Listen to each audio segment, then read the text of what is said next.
videos or conspiratorial assassination shit. Okay, so yeah, we're ready to rock this joint. So, what's on your mind then, Julian? Well, Aaron, you're speaking the words me and my friends have been speaking to each other, and even as I was speaking them, you were saying that the eyes, of a child are a necessary prerequisite to enter the kingdom of God. And as you and I both know, this is true. Period. And Yeah. if you know, you know, and it's something you have to experience yourself. And children, if you have them, are a pretty good shortcut to this. And I was literally just speaking to one other asshole who just seems like every time you're worse, like a convergence of leeches comes on to me, like that wants something. And I should show you my text message log at some point. It's like, okay, guys, enough's enough. And you're saying like, what's the point in engaging? Well, because you and I have that instinct that when we learn something that we know is going to be of pragmatic value to others, we naturally want to articulate it and share it to make their lives better, because then it spreads and life gets better. But then you meet all these roadblocks in the form of these retards over and over again, and you kind of get tired of these speed bumps, right? And getting dick punched by it, and you wonder, okay, and then you wonder what it's all for, and you can see as you're speaking through your video that you once again realize the answer, as we always know, is to come within. Yeah. It's like I think like the space race thing is a macrocosmic version of this, of humanity racing away from itself. Everything it needs is here on this planet. It's the macro version of the avoidance of oneself and just, seeking validation in the outside world because they're afraid of what's in here. Yeah, and the thing is, so what's in here is the abyss. That's all that's in here. And so, what I said in that video is the accumulation of my life and the accumulation of 14 years of the deepest of study into all this stuff. And at the end of the day, the only thing that I have found, like many of the other great thinkers, and sorry if people don't like to assume me within a similar position of the greatest of thinkers that have been on this journey and discovered it for myself. It's not just shit I'm repeating out of a book. I've discovered the void. I know exactly what the void is and where it is. I was born in the And damn thing. yeah, yeah, and so I can give you a million reasons as to why this is all Maya, and so, but at the end of the day, why faith is so important in the Bible. Faith is so important in the Bible because there is no God of the Bible to know. That's why you can only have faith to believe in that. But there is something that you can know, and you call it God, you call it yourself, you call it consciousness, you call it whatever it is that intuitively endows you with inner knowledge, which is also expansive, i.e. the cosmos. And when some of us have had deep, profound experiences, out-of-body, near-death experiences, psychedelic experiences, meditative experiences, whatever, some of us will have met with that place. And we may have met with other entities, and so we know that this consciousness that we don't know anything about is filled with spirits and entities. And it's filled with imagination, and it's filled with Maya, because none of this stuff is any more real than anything else. And it's the limited intelligence and consciousness which will refute that. But anybody that's intelligent, and goodness me, we've both read many, many intelligent people, and all the intelligent ones will say the same fucking thing. There's nothing going on here except a spirit soup. Yeah, exactly. So my mom's greatest gift to me, and why I'm such a profound, awesome, amazing thinker, beyond even your reckoning, is because her negligence was such a gift, because she had Jung at 7 years old, Jung's Red Book and all this other stuff next to the Lord of the Rings. And for some reason, I was capable of reading at that age and writing book reports on this shit. And it got me in a lot of trouble at times. And, and I'm glad my parents are neglectful, because, yeah, the abyss was my home. But there's nothing that is unnatural. The God of the Bible, and trying to foist human frailties upon it, that was one god of the many of the Jebusites that happened to be the war god, and why he's such a dick in the Old Testament, is so hubristic, and that you're going to label and put the absolute, which is by definition beyond definition, into a little box and throw your flaws into him, because you grew up in an environment of scarcity, where in the Jews, almost every holiday is them celebrating the genocide or the victory in war over another group of people in an environment of extreme scarcity. And that's what you're going to hold as your highest ideal. And then you got Peterson doing that, and you can't help. A lot of people don't realize this. If you go look back, he had a couple videos where he speaks of the racial disparity in IQ before Stefan Molyneux was canceled. He knows that that's the line he cannot cross, right? He knows it inside. And I asked him, even in his videos, because I know he reads the comments because he's a pussy who can't handle it. Like, I don't care who talks shit to me. You're not going to say anything I don't say to myself. I said, talk to us about Jung's essay on Wotan. Peterson, I will debate your ass in front of 1 million people. I don't care. You're going to get your shit pushed in if you try to foist dharmic things upon the Abrahamic framework, because it's ridiculous. But other than that, I like the guy. He's a force for good, but Yeah, the whole thing with the the Abrahamic rock, which everybody is trying to stand upon these days, it's just one of a myriad of ideas that the human beings have had, because it's been so deeply embedded in Western society. Then it's the one they cling to. But basically, what the world now is trying to do is trying to bring everybody back down to non-complexity and faith. And so I just put up a video on the power of faith. And so that will be very interesting to you, because what I'm saying is, look, the faith in my book, if you've come to that chapter as yet, you'll discover that I am contesting the validity of faith for anything of any validity. It has a purpose, because what faith does, it's a portal into self-hypnosis. So if you tell yourself that you believe all your freaking life, then you'll hypnotize yourself into being that. But you'll never know God by belief. You have to know God by knowing, by knowledge. And being able to bullshit yourself to that level is very powerful. I've used it before. It's great. Yes, yeah, I mean, but you got to know where the limits of it are. But you see, the difficulty is Julian, is that outside of faith, there is nothing. There is no benevolent God. There is no heaven, and there is nothing that we can depend upon. And so what do? Well, if you investigate things in a secular way, well, you end up into the realms of the scientific gods, and that is equally vacuous. There is nothing there to cling to. There's no substance. They will even tell you that it's all fucking Maya, and so therefore, then you're out of the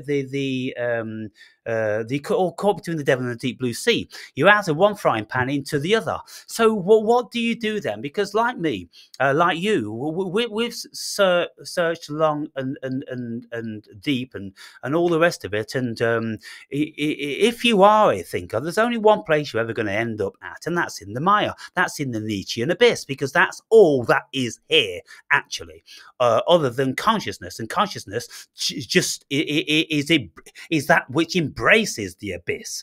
And so what I'm saying that life is like the movie screen, only we can't find the projector. We have to have faith that the movie is coming from somewhere, or it's a real thing, and yet we can't find the projector.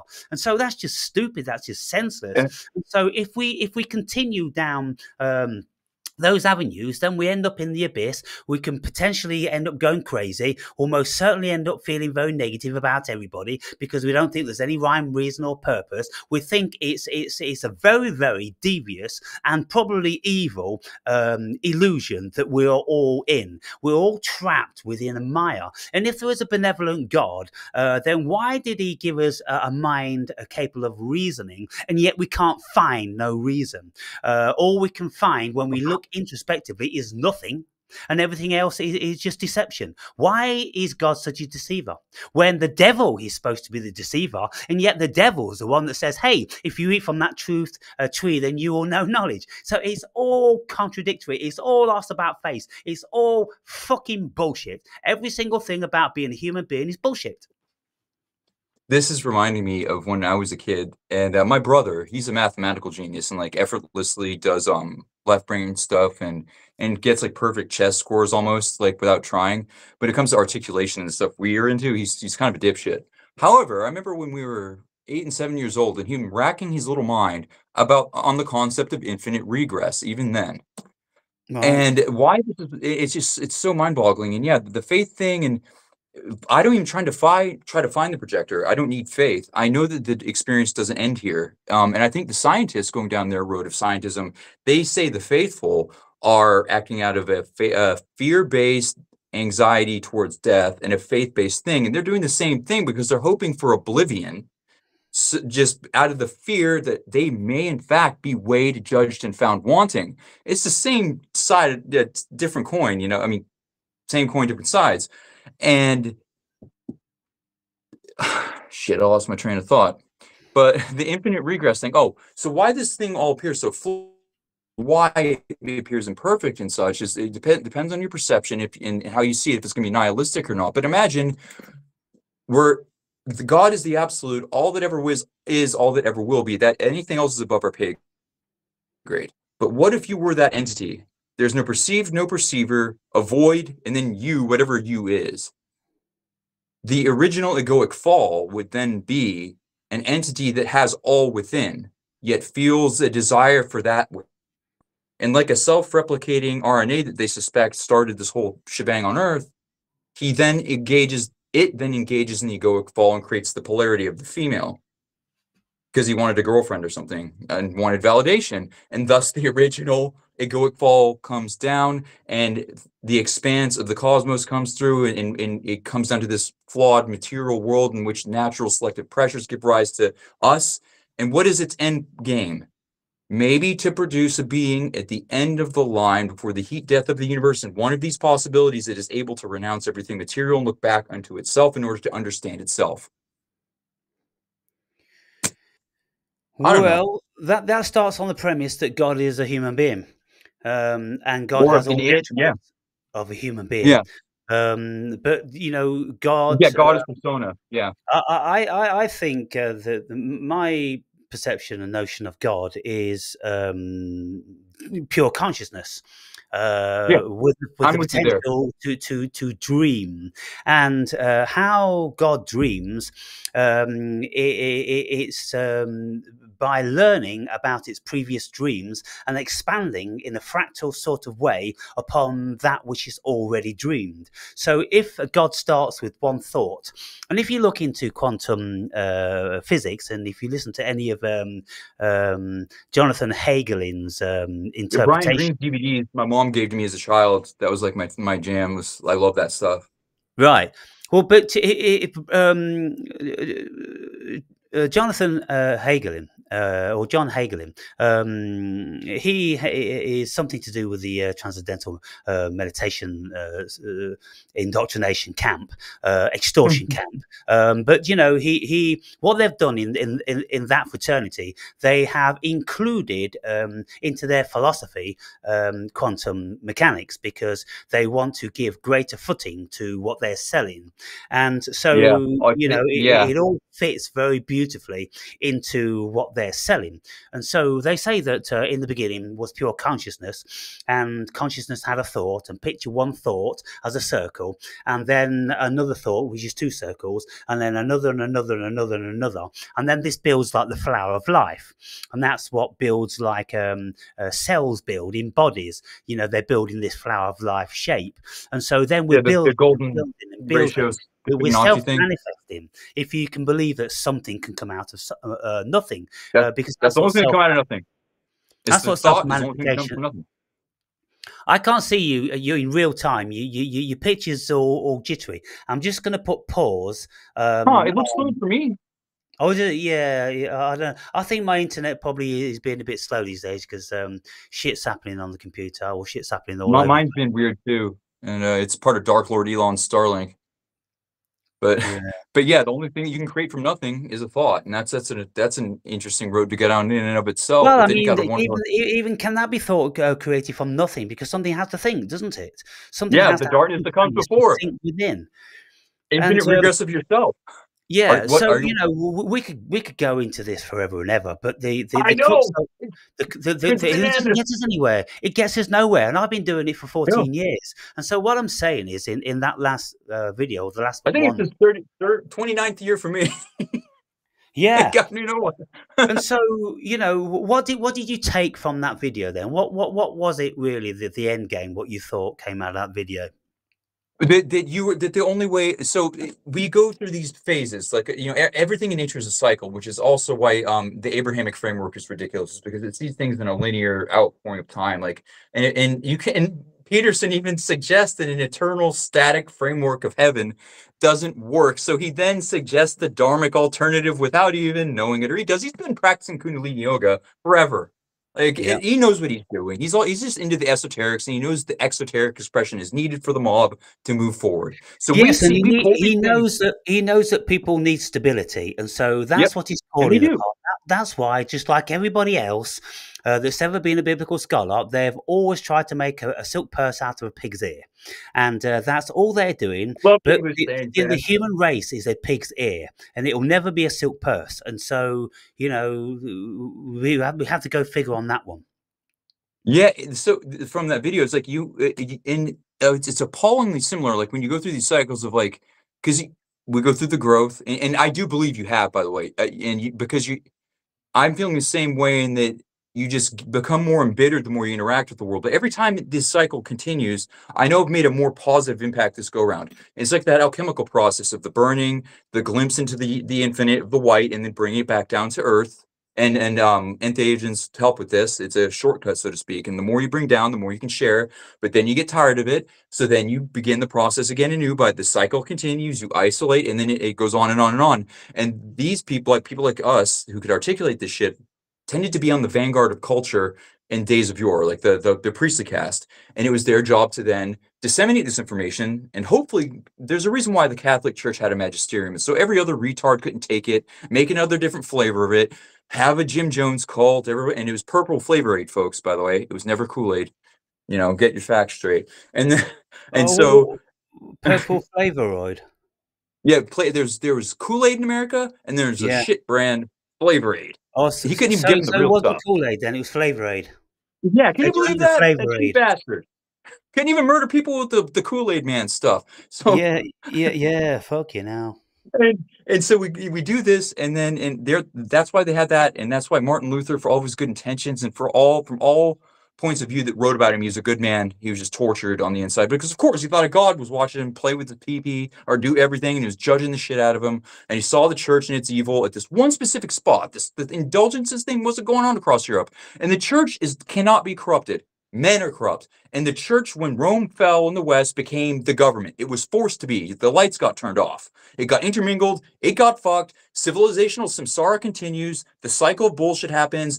It all happens again. In the individual, the macro, the micro, as above, so below, over and over again. We're never going to find out. We can even find out where our own lives go wrong. And in that continuum of seemingly infinite nuance, where that was a precise moment.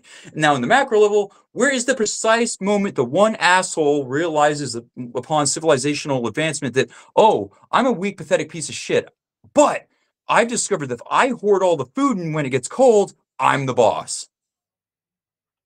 Yeah, exactly. That's government Shit. for you. It's like, how do you fix that problem? You can't fix one life, let alone billions. But does it even need fixing? Where do we go wrong? Are we even wrong? Can it go wrong? Is there such thing as pure or impure phenomena? Everything exists that's supposed to be. As you said, the world's perfect. It's all about your perception. Yes, and so what it's done for me these 14 years is, it's brought me back round to eating my own tail, like you just suggested. It's like the phoenix; it rises and falls. That's all it does. It's like Sisyphus; it just continues to push up the rock, and yet it falls back down. Because So, it's all the so we're time. always, uh, we're always like a graphic equalizer. We are flying between one polarity to the other. Yep. We can't do anything Oh, else. that's why I meant. So when you came back and you started posting videos, and when you were talking about the Green Man, there's a reason why I was talking about the unfolding of archetypes, and especially Jung. He really was onto some stuff, and Wotan is Odin, as I told you, and you and I are very similar in the fact that I feel like we're both born trolls. You're a more energetic, outgoing one, so to speak, but you have that trickster in you. but you also have the benevolent side. You've got all these aspects. You can probably fit into any crowd, just like I can. You can read the room. You can know what you're doing. You can. There's no social awkwardness. We know we're not weirdos. We're interested in weird shit. We're also socially competent. We're not pussies. We can throw a punch. We're well-rounded human beings. Yeah. And Odin, and that's why his name is just a title, and he has 180 different ones, and he fits in anywhere. He doesn't care. Loki calls him a pussy before Ragnarok because he learns girl magic. He's like, yeah, whatever. And he does whatever's necessary. He brings back everything he brings back, he gives back to everybody, no matter what it is. He gains the runes, he gives them to Earth. He brings back the meat of inspiration, he drops them down to Earth for the poets and musicians amongst us, right? And I feel like you embody that archetype, as do I. And I feel like almost everybody that's like us tends to. And that's a good thing. I think you are a net positive, and you really are. And everything can't be love and light. The New Age movement in general is mental aids just as much as Protestantism is. Yeah, because my whole philosophy towards the second part of my YouTube journey, let's say it's 10, 12 years long or something like that. It started out on the whole love and light and benevolence sort of facets of the human being, but then it became more and more dark as I realized the darkness and dullness of the human being. And so then, what I've done is I was projecting my light initially, and all it was doing, it was being reflected, deflected, or absorbed into the abyss, and there was nothing coming back from it, really. And so then I thought, I may as well give you what you are then. I'll give you more dark. And so give them more dark, and they absorb that just the same. And nothing seems to change. And so it's kind of like, for me, as a YouTube content provider, I've thrown everything over the years at the masses out there, and none of it's made any difference. None of it is more received than any other, and nothing is more commented on than any other, simply because what I'm throwing it at is everything. And so it's kind of like, if we are shining a light, if the sun is shining on certain surfaces, well, some will reflect back the colors and some will absorb them. And so that's what's happening with the human being. Some absorb and some reflect back. And to what avail is it? I don't know whether it's to any avail.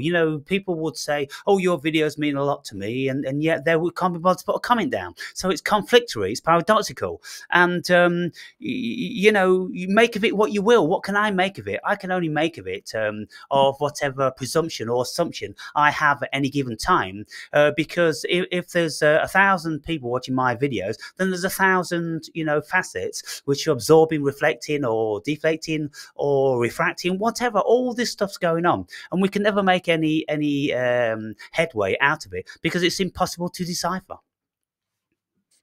Yeah, At the end of the day, it all comes back to you. It all comes back to you. So whatever I've been doing has all come back to me now. Now I'm eating my own tail because I realise that I am the only thing that's going on. It's all me.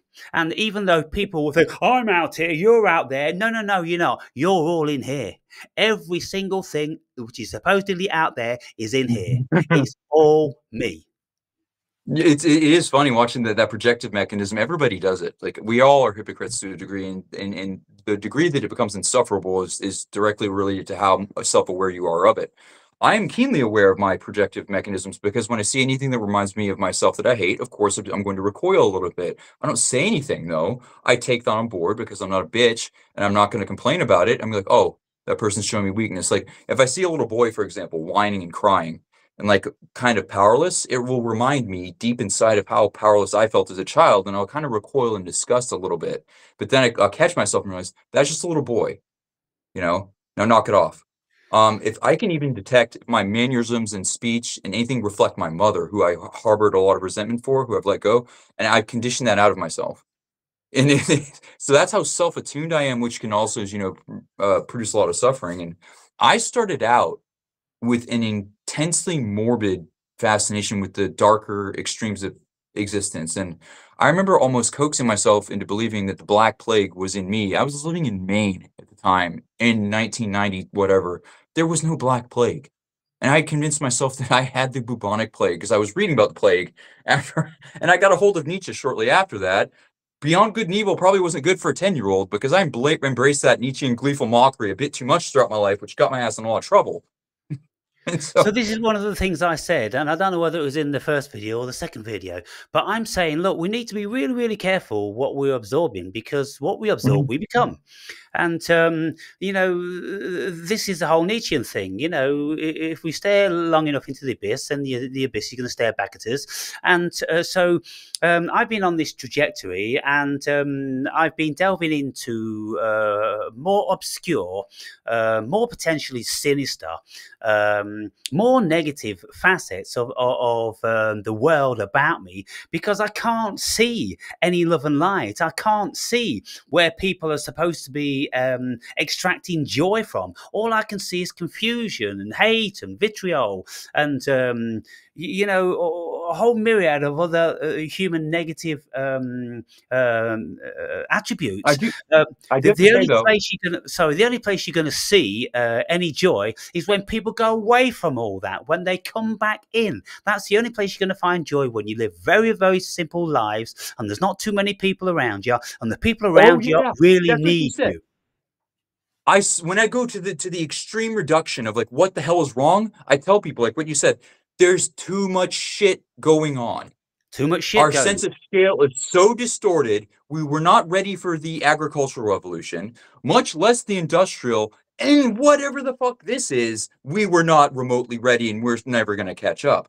Yeah. And yes, the simplification of life, but you are, I believe, you have provided a lot of benefit, and for me you did definitely, and we are embracing that darker aspect and talking shit to people. You're giving them, because I didn't have a father. Getting into the workplace was pretty embarrassing when I was younger. I had to get a bunch of kicks up the ass. I had to learn a lot of things the hard way, a lot of embarrassing ways, because I learned nothing, and I was a product of that devouring, nasty, narcissistic mother. So when Mm, people are thinking, "Oh, you're just so mean and nasty," no, no, you just didn't have a masculine figure that told you to get your ass out there and stop being a bitch and get your ass kicked and come back yeah. because you're strong enough. You can do it, and that is a good thing. And you are helping people. There's no way you haven't, man. I mean, if you're challenging people and they're feeling bad about it, and they are introspective enough, and they might be, given the fact that they're watching you and seeking this type of stuff out, maybe you have changed them for the good. And I think you probably have.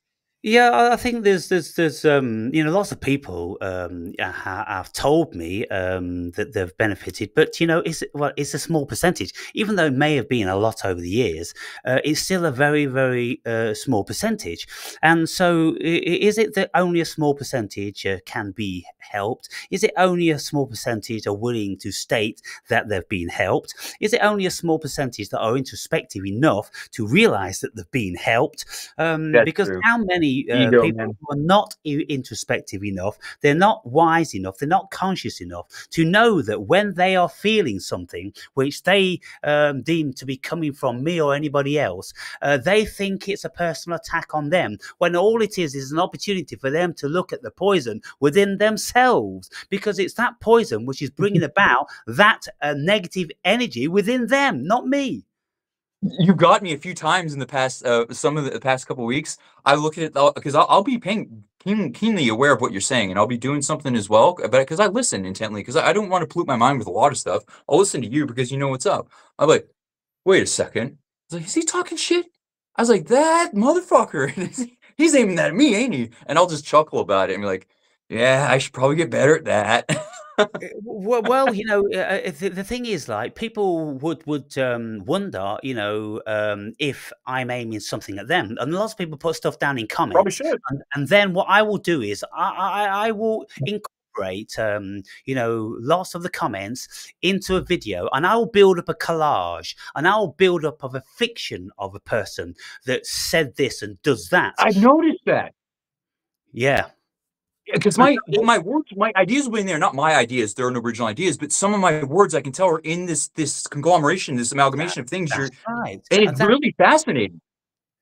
Yeah, and you see what happens is this is what we do, and if we are self-aware, then we'll realize that what we are doing is we are reflecting back. We are re-representing. We are doing the Schopenhauer re-representing because there's nothing original under the sun. And You want to have what we put out, what we project out, is what has been absorbed. And so whatever we read, whatever we listen to, whatever we see, our unconscious mind is going to be crunching all these nuts and bolts, and then it's going to be forming pictures like our mind's eye likes to form faces and everything. It's going to form something which it considers to be coherent, and then it's going to spiel it back out. And this is why we don't know. We haven't a single awareness of the next word that we are going to say, because this egoic thing isn't responsible of that. It's coming from the unconscious. You're saying you're doing what I do, and a lot of people don't understand this. I'm not choosing my words. It's like I'm thinking 10 times faster than I'm speaking. I'm speaking way too fucking fast. I should probably calm down. But it's like this funnel is filtering and creating its own syntax to diversify my lexicon so it doesn't appear boring. What am I saying, Aaron? I don't know. Yeah, I should probably shut the fuck up now. Exactly. So what you're saying, you are putting together things that you've read and heard, and you've stored. That's what you're doing. That's all any of us are doing. And if we look for any level, now this is really, really important. People, listen the fuck up to this, because this is how Chat GPT works. Chat GPT is fed information, and then what it does is it assesses all of these words, and it's learned how words precede other words, and words will conjoin other words, and it will place them in formats, into narrowed down bites of formats which it has recognized is a structure and lexicon of our language. Syntax is becoming perfect. Syntax and everything. It does all that, and so the Chat GPT is doing exactly the same what we do as human beings. Yeah, and it's creeping me out because I used to be able to tell if it was AI bots. And the lower level program stuff, the linguistic models, I can still point out. But I know damn well, like, if it's just an old person getting scammed on the internet, I feel so bad for them, because, like, Jesus Christ, every time they're assaulted by that, like, algorithmic madness of the AdSense, combined with people who want to take everything from them, and every day they're getting screwed. And people don't realize that, like, and your videos on AI, they're conflicting to me. Because maybe it is, like, I believe, with the weather fetishists, and then the govern me harder daddy types, and the climate, whatever. We are the purpose of the planet, right? And no matter what this big dumb bitch tries to hurl at us, we're going to win. And mom is not going to take us back home. Let me stop you there. Let me stop you when you say we're the purpose of the planet. Look, as far as the blackbird is concerned, they are the purpose of the planet. As far as the tree is concerned, they are the purpose of the planet. Everything has a purpose in its own right, and there is nothing with any more of a purpose over and above anything else. Just because we have what we consider to be an elevated state of consciousness, it doesn't make us any better than anything else, because what we see when we look at what we do with our consciousness, we are worse than everything else. We are absolutely destroying everything else. So therefore, we are not the better. We are not the purpose. We are the fucking virus. We're the mutation. No. Here's why I'll disagree, because yes, with the increase in sentience is also a corresponding increase in sadism. But see, the thing is, orcas and such, they torture stuff, but they haven't built buildings or wrote books or talking shit to each other on the internet yet. So we are better than them. They've got all the sickness. We can do this stuff at least. But I just mean the giving rise to higher consciousness, that pressure towards it. We do this, but what do? We're transmuting energy into other energy forms. That's all we're doing. And what we're doing is we're transmuting natural energy into artificial, into synthetic energy. So we extract the rock out of the earth and lime and things like that, and then we just put it together in another form with smelted iron ore. And so basically it's the same shit, only it's in a different form. And it serves a human being in some shape or form for working places or dwelling places or manufacturing places, but it destroys the natural world about us. And so it destroys all of the other life which was depending on that. But to exist is also to create suffering in something else. That has to happen. It's the unfortunate nature of this what appears to be flawed world. But, like, I'll use Lord of the Rings for an example. To create, like, what could be more godlike for a human being to do than to bring something from their mind into being, right? And to do Yeah. that willingly, not just through the reproductive processes. So in Lord of the Rings, look at like how Rivendell is built. It's just a seamless, like almost outgrowth of the environment itself in perfect harmony, right? And that's why they're the most evolved of the beings. And I think that should be how we should respect and steward the environment, so to speak. And we can do that. But when I was in England and I was in the Cotswolds, and it's so goddamn beautiful, man. I still will get my video of that place with my family, and I am awestruck, and I'm right back there. But then I look here in this beautiful environment, and everybody wants to come to, but we just spoil it with these pragmatic squares of aluminum and wood that were hastily constructed so that people could extract gold out of the ground, and it's hideous And and it's it's down to absurd. our limited scientific technology because we only know how to build things in a certain way. But we're getting more sophisticated, more buildings now are getting more interesting. And it's just an evolution, you know. By the time we've Mhm. evolved for another 500 years, there'll be no straight edges on the world anymore because straight edges That'd be invariably cool. exist in the cosmos. And so it's only, Yeah, being pinned towards the spherical. Sorry, flat people. and so, yeah, I mean, look, it's a very, very complex thing to be a human being. Nobody will ever decipher what it is. But Oh God. what I've done is that we can go off on all these different tangents of all these, you know, crazy, highfalutin, you know, philosophical subject matter. Yep. Three But dollar words everywhere. what I'm realizing now is that the vast majority of my viewers, they are feeling pain, they are suffering, and Oh yeah, being baseline suffering. I'm always in some sort of discomfort. Yeah. yeah, and so being more versed in our how evil potentially the human being is, and how that there's Yep. nothing here of any value, of any purpose, and we can never trust anybody because it's only a matter of time, whether it's 1 year down the road or 20 years down the road, you're going to get Oh stabbed yeah. in the back by these people, and they're going to think you've stabbed them in their back, and so you look at all that I and you can't become say I've very ever very betrayed a cynical. single person in my life, though. I doubt you have. I've So never what? betrayed. I've never stolen, and I've never betrayed a single human being. And I just, but I've seen it. Like even now, as I was telling you, I should show you my text. Like as soon as you so you put out all this good stuff, and I know I've created some positive change in my little circles here, especially with my neighbor, who's a kid who's got some issues I'm helping him work through, and it's working. But invariably, their animal nature is seeing utility, especially if they're not thinking from a more high perspective, especially if they've never meditated or even reflected upon like purpose, or even come close to like picking up the first breadcrumb on this trail of madness you and I are on.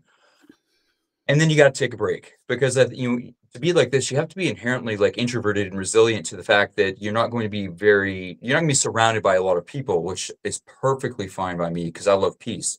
And the more I venture out there and put myself out there, the more you're betrayed, the more you're used. And then like I trust people. I'm like, I know you're a shitbag. I know you're gonna do it. And then invariably they fuck up. I'm like, I told you so. Not again though. And you get tired of it, you retreat back, and then you come back better and it'll happen again. On and on the journey goes. Yeah, it's a constant circle of "I told you so," because Mhm. if you retreat because everybody potentially is going to do you wrong, then you're doing yourself wrong because you are losing all the many opportunities where people don't do you wrong because there are lots of people out there Mhm. that do you right, and they're even the same Oh, people yeah. that do you wrong will do you right. And so look, it's a case of, well, do you want some of the right and some of the wrong? And if you don't want any of the wrong at the expense of any of the right, then you have neither, do you? You don't have You any of have no their wrong context. or any of their right. You have So you good don't without have bad. anything. Yeah, and I have no And expectations either, right? So I don't so get my then feelings there's hurt or anything like look that. at it this way, Julian. Look, if you've got right and wrong, then Mhm. with most people it will balance out because they're doing you some Yep. right and then doing you some wrong. And then you go, well, you know, the wrong that you've done's kind of like discounted the right that you did. So you end up with nothing. And so if you go back into yourself and you don't have any of their right and any of their wrong, then you've still got the same thing. You've got nothing. So are you any worse off because you've got nothing, or are you any better off because you had something and then it was taken away?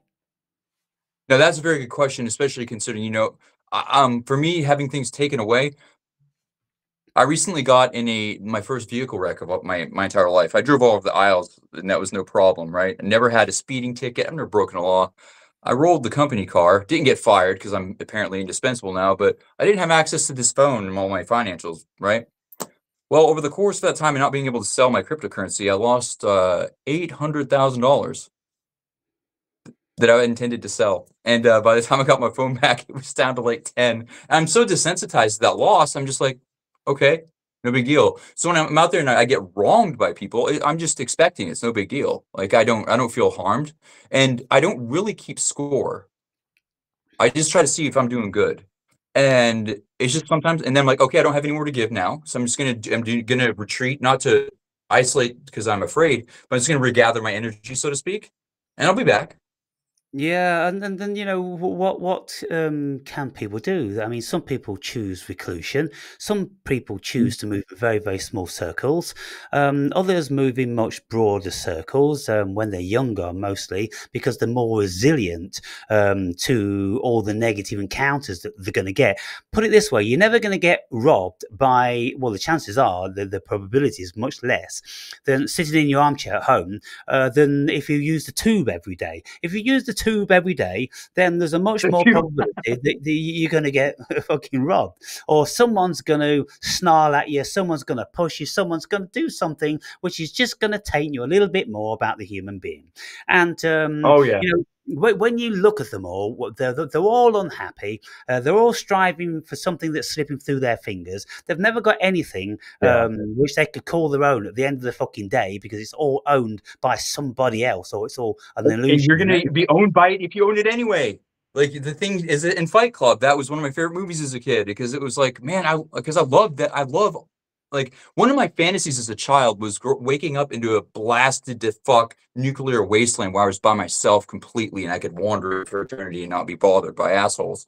And this is a story I would write as a kid. In Fight Club, I was like, my God, I wish I could live in that dilapidated building and not have anybody screwing with me. And yeah, Yeah. those things you own. Well, like, you don't take anything with you, man. Nobody ever goes to their deathbed going, man, I wish I would have worked harder and had more shit, like, I was in debt to, and, like, drowning me in. No, Yeah, like that's not native liberation. peoples. Yeah, native peoples. You mean the native Indians of North America? They couldn't grasp the concept of the white man owning land, and there's lots of tribes on the planet that never had the concept of ownership. They couldn't get their heads around owning, even with their children, because they weren't monogamous. Lots of tribes, then they wouldn't know who the father was. So each child was the tribe's child. And so, Yeah, can you yeah, imagine that's what definitely the could be way here better too. than that? What could be better than that? When you've got free love within the community and everybody loves and nurtures all the children because it could be yours, at least it's a family member, and so there's a lot to be said for those small communities. And I think the human being lost its way outside of those small communities, and we're going to lose our way more and more and more until in the end we morph into robots, and then the human being is not required by the cosmos anymore, and then the AI takes over. If AI has a cosmological purpose, is there a purpose for So non-bionic, biological matter? But then when we look at, well, there's no biological matter in any case because it's all Maya, you go, well, what the fuck? So it doesn't matter what avenue you take, every single avenue leads you into the abyss. And so you just have to go, well, it is what it is. But you can build yourselves up like I do, and you can pronounce and announce to the world your godliness, which any shrinking or failed human being won't realize. They won't be self-realized, because the only thing we can depend upon, that there is something which is indestructible here. there is, the spirit always persists. It is, yes. That's really interesting. Yeah. So that thing you said about, when you're proclaiming godhood and such, and this supposed arrogance, which isn't arrogance at all. If people, you can actually read between the goddamn lines. In a book, my favorite fantasy series that essentially ruined fiction forever for me, because nothing ever surprised me. So I haven't watched television.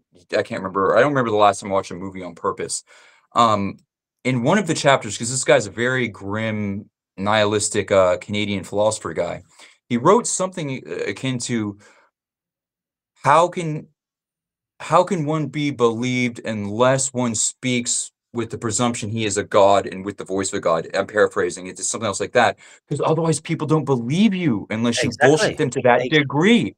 And Yes. it's like, okay, so what do you want, people? They can never be happy. So that servile bootlicker in them loves that what you're doing. It's like, oh, do Yeah. it, and they'll trip over themselves to lick that bitch. And it's if you don't do it and you're not feeding them that, what else do they want? They don't even know. Yeah, well, this is the lure of gurus and politicians and orators. It's like Trump, people like to listen to someone that think they know what's going on and have some sort of idea where they're going. Because They're scared. some If that guy's a people, human, they think if that guy's an adult human, he can't be just an adult human because that would mean I could be in control. Oh my God, I'm scared. That's why freedom and shit's so well, scary to it's people. like the Nazi propaganda. Just keep saying something, and eventually it will be believed because Oh, it oh will God. become a reality. And that's the thing. Words become things. Words actually very, very quickly become things. And And whether that's they why are language is so damn metaphysical, dangerous. they are just When people with thoughts the in the pronoun, mind. I'm sorry. Sorry to interrupt. I didn't mean, but yeah, that's the danger of language and how the perversion of it by the left, especially commies, and the pronouns thing, and why it was so important. People saying, "Oh, it's just a word. It's just a word." No, no. Words are how they're the synapse between us, these cosmic neurons, and it is so important what language does and how it shapes and molds you. No, you do not understand the importance of this, and so just stop because and like it's like adolescence to think, oh, I just want to change the world. Like, well, who are you to decide have the prescience to change the world as though you were a god and know 100 steps ahead when you can't even predict what the hell's gonna happen the next day. Look at Teddy Roosevelt. He was a rambunctious, heroic like boy in a man's body. And he was a hero and he just wanted to be, that type of guy. But inadvertently, he caused the extreme American interventionalism that characterizes us as the greatest terrorist enterprise the world has ever seen. Sorry for that, by the way. Yeah, And well, it was when good you look intention. at the war on terror, well, No, it's the greatest terrorist organization which is supposed to be having the war on terror. When they've yeah. created so much terror all around the world, America has invaded one way or another, whether it's surreptitiously or whether it's actually troops on the ground, 200 countries in, like 200 years. So We've never almost stopped fighting. no, never stop fighting. There's never it's like they used to say that the sun never sets on the British Empire. Well, the I don't world think is never without a war as long as America's I don't think it has. in charge. I don't think it has. I mean, we speak God's English here too. I mean, our culture, what people don't realize, we're a Protestant English culture. We're just the kind of the feistier ones that said, "Fuck you, don't tell me what to do." Yeah. We are. So Yeah. okay, so let us just segue into another facet of this conversation.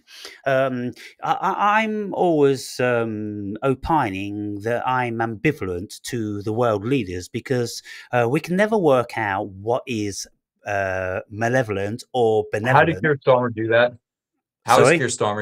How is Keir Starmer becoming your guy's Well, guy? how is it? Because they may as well of voted for Goering or Himmler or let's say Mussolini because Starmer is a proven dictator.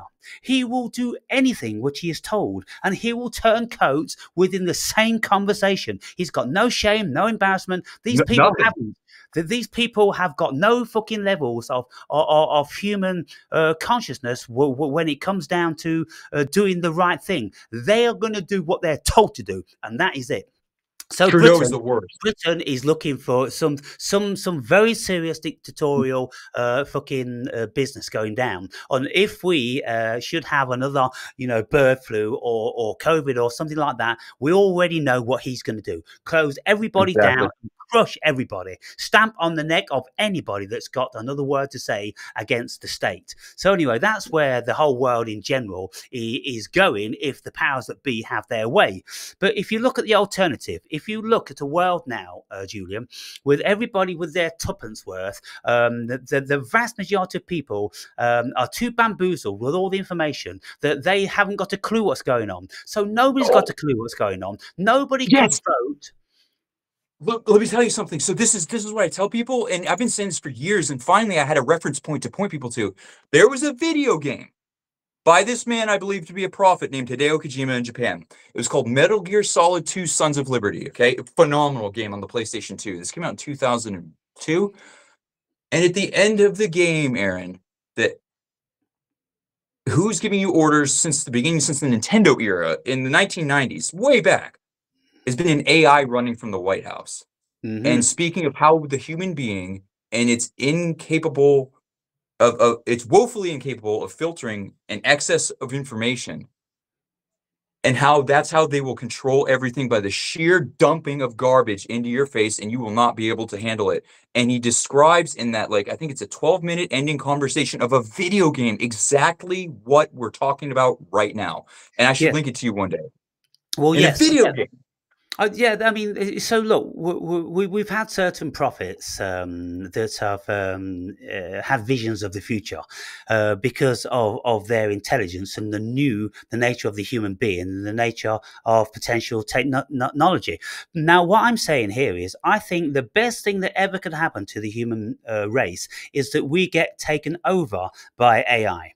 Because AI is going to have all the information of every single human being that's ever said anything worth fucking saying, and it's going to be able to have the power to crunch the numbers and know what to do. Whereas what we've got at this moment in time, we've got one prime minister or president coming in their minuscule infinite wisdom that think they know how the world should be.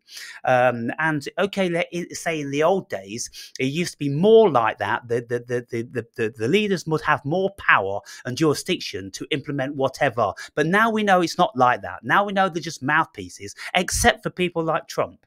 Trump, I don't believe, is 100% mouthpiece, although we do know that during the COVID thing, he was anti it, and then all of a sudden he fell in line because, you know, they have to or die. And that's it. They'll either die politically or they'll die physically.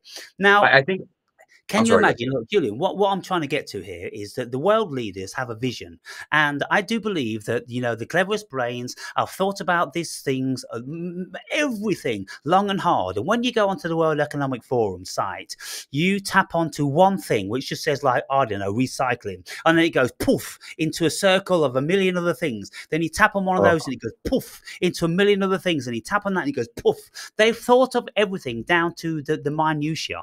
And so they have a plan, they have a projection, whereas the individuated presidents or prime ministers, they can't see anything like the vision. All they're doing is being self-serving, what they want, what their ego wants, and what a few of their people, citizenry, want. That's why they voted them to do that thing. But to do any one thing in any one country at this day and age is only going to be fighting against another country. So we do actually have to come together. We can't have any countries. We can only have one world. We can only have one objective, and that's peace and harmony on the world. And however we're going to do that, we have to implement it globally. And so they are doing the right thing in their infinite wisdom. And if it looks like evil, and if it looks suppressive, and if it looks like they're taking away all of our, you know, rights and everything, it's kind of like, you know, what fucking the Terminator said, screw your rights. You know, at the end of the day, do we have the right to have 150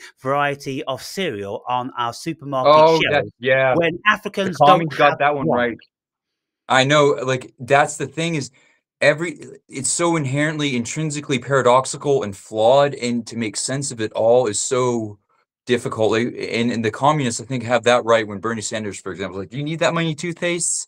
No, we don't. And with that one, I am still undecided, and I still don't think I'll ever have a conclusion on that, because on one hand, I do not trust a person to plot out the life of anybody else, let alone a nation, you know, even given a surplus of information, given the fact that we can't really predict anything really well. But with the computational power, if I knew the full scope, I mean, I guess that my comfort level would go up or down, but who am I to decide? I'm one person.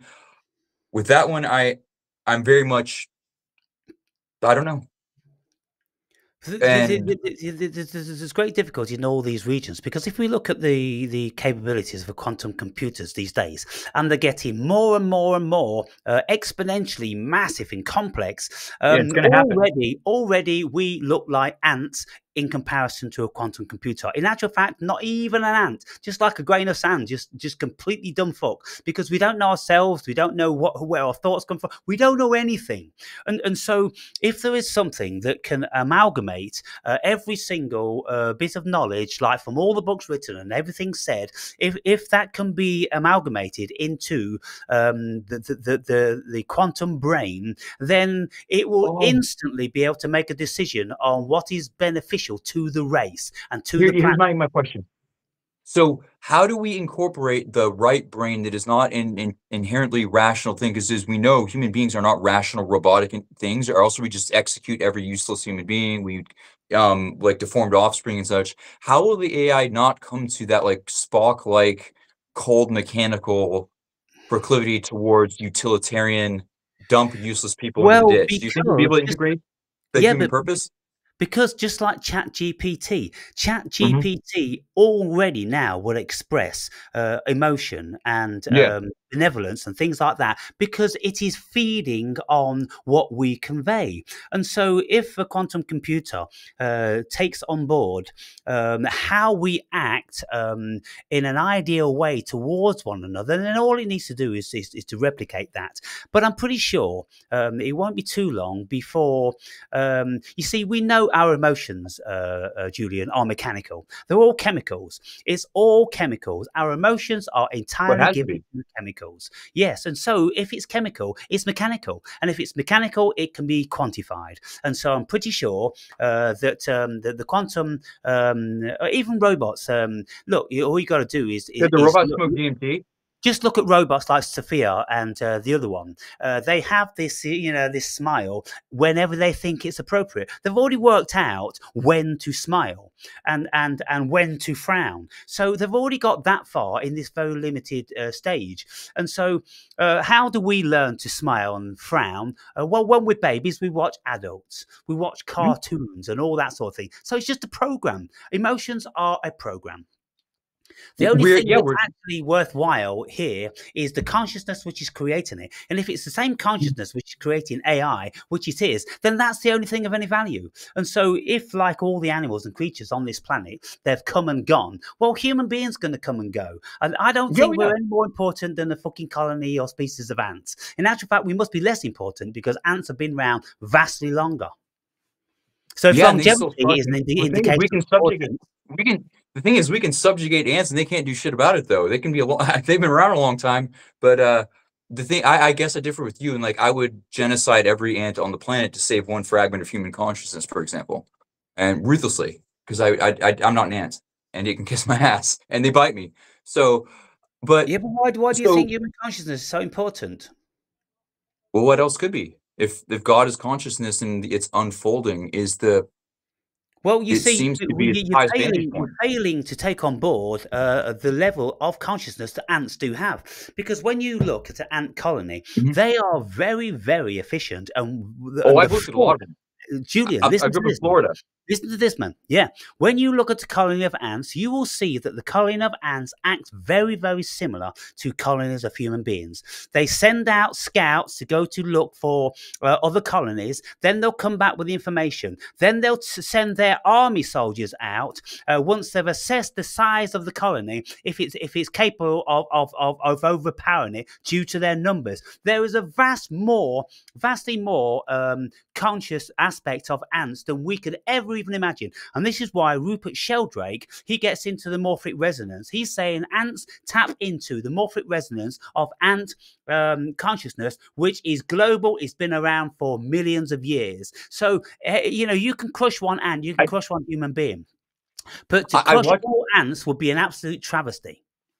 Oh yeah, I have an inherent bias because I grew up in Florida around a lot of fire ants and I always mess with them. But I just watched this with my eldest daughter, how one group of ants tends to do engage in warfare and how perverse it is. It's almost like they're using chemical weaponry, because you know what a parasitic wasp does. And this particular type of ant, because we've been learning about a lot of stuff recently, and she's so into animals, it's like almost overwhelming the information she takes on board. And the way they go in and essentially assassinate or subjugate the queen in some way in this chemical reaction that they all engage in, Aaron, it was so bizarre. I got to look that up again because it blew my mind. I'm like, my God, Fiora, like you're watching this? Like ants do this type of genocidal crap too? And yeah, and like Yeah, a bit, and when you think about it, when you stick your finger in there, it's like the hammer of God smashing their hill, and they all act in concert, right? I yeah. guess where I suppose that it's just as above, so below, I guess. How could I know what they're perceiving, and how could they know what we're perceiving, given our differences? Yeah, Well, I check don't know. this I one have a out human then. bias. When these ants, colonies of ants, they take a reckoning on how big they are. Who is doing that? How do they do that? But you Oh, see, yeah. they have to be doing this, Julian, because if you follow the lineage of their rational actions, then you can see that what they're doing is rational. So what they do is then, when they're a smaller or when a-sized colony, they will seek out smaller colonies because there's no colony more technologically advanced. So size is an issue. So if your colony, if you can send out more soldiers, it stands to reason that your soldiers, in the end, will overpower all of their soldiers. So when your soldiers have overpowered their soldiers and they're all dead and they're no longer an issue, well, what you do is you kidnap the queen, you steal the larvae, you take that back to your colony, and all the rest of the workers automatically follow the queen. Holy So crap, I think that's the one. your colony increases. Now, if they could do that globally, that's exactly the same what we are attempting to do as human beings. We're always attempting to kill Mhm. other queens or at least bring them on board. If we can't bring them Oh, on yeah. board, can't turn them around, we'll kill them. And so that's America all over. That's what America's been trying to Oh, do yeah. for the last 200 years. Yeah, the spirit of 1776, which I do believe was a noble one, is gone. It was gone a long time ago. I guess what I'm definitely on board. I see exactly what you're saying, and I do agree to some degree, right? Because I can take that on, but that where Nietzsche says we're on that tightrope between the god and the beast. I feel as though while yes, we do engage in those things, I do believe there's something in our spirit that calls us to a higher mode of being. But unfortunately, right now, where we got caught in the industrial revolution that lifted all of the evolutionary pressure off of us that developed this mind to begin with, and now we are hopelessly stagnant. And unless we impose that upon ourselves, we're only going to devolve. And if you read a lot more Evola, he'll depress you that way quite a bit if you're reading the political works. Yeah, And I've what do stopped we do with that reading problem? Envelope. Maybe AI is the catalyst. Yeah, I Maybe couldn't it's the get. way. Sorry. I'm sorry, maybe you're right, and AI is that way of inducing that pressure again to create stronger humans instead of us devolving. The human being is a failed species. We can see that it's heading for destruction because what it does, it's just going to keep gobbling up, and gobbling up. Like a virus, it's going to take over whatever it's feeding on. And then when it's fed on everything, then it's going to start imploding and feeding on itself. So if it can't destroy the world en masse, then it will destroy itself. And so the human being is about destruction, as far as I can see, because every avenue you go, look at the amount of death which is actually in the wake of all of our new innovative technology. Oh yeah. It all pertains to death, and even our AI, of course, that's going to pertain to the vast majority of the death of the human being because we become obsolete, we become useless eaters. And so if AI can do all of the things that human beings used to do, why does the world need human beings? Because they are just Well, depleting from all of the rest of the beautiful flora and fauna. So at some stage, the vast majority of the human being is obsolete. And all the world's going to need is just a few for novelty, I'm sure.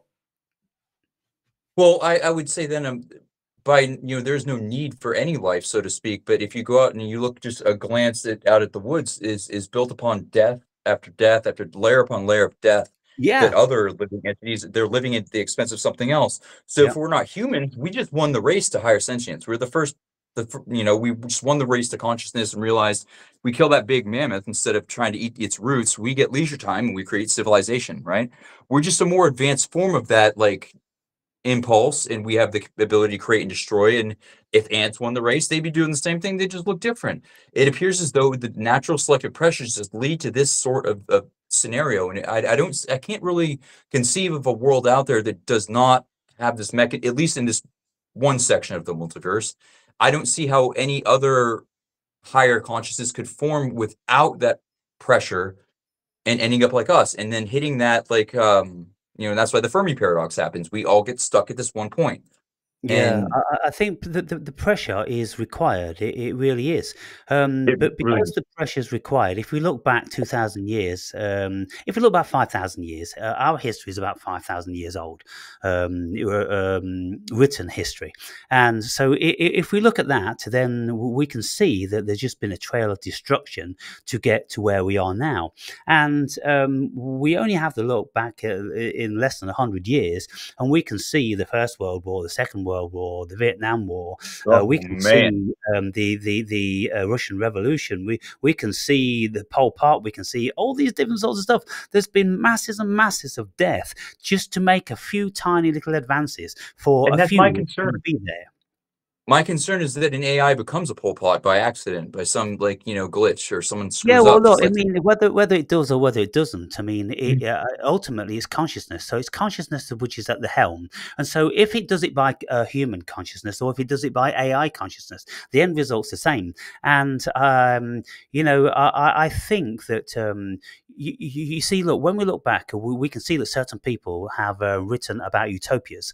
And if you look at Aldous Huxley's Brave New World, where everybody needs to be dumbed down. The powers that be have come to a conclusion that we all most certainly need to be dumbed down if we're going to live in a utopia. Why? Because evil runs through the heart of every man. So we've got to kill the evil. Unless you kill the evil, you kill the spirit. So what do you have left? You have automaton. What's one more step from an autonomous human being? A robot. So why would we want to keep all these autonomous human beings when they're not real spirited creatures? Why would we want to keep them? Why would we want to keep a creature who isn't capable of evil anymore?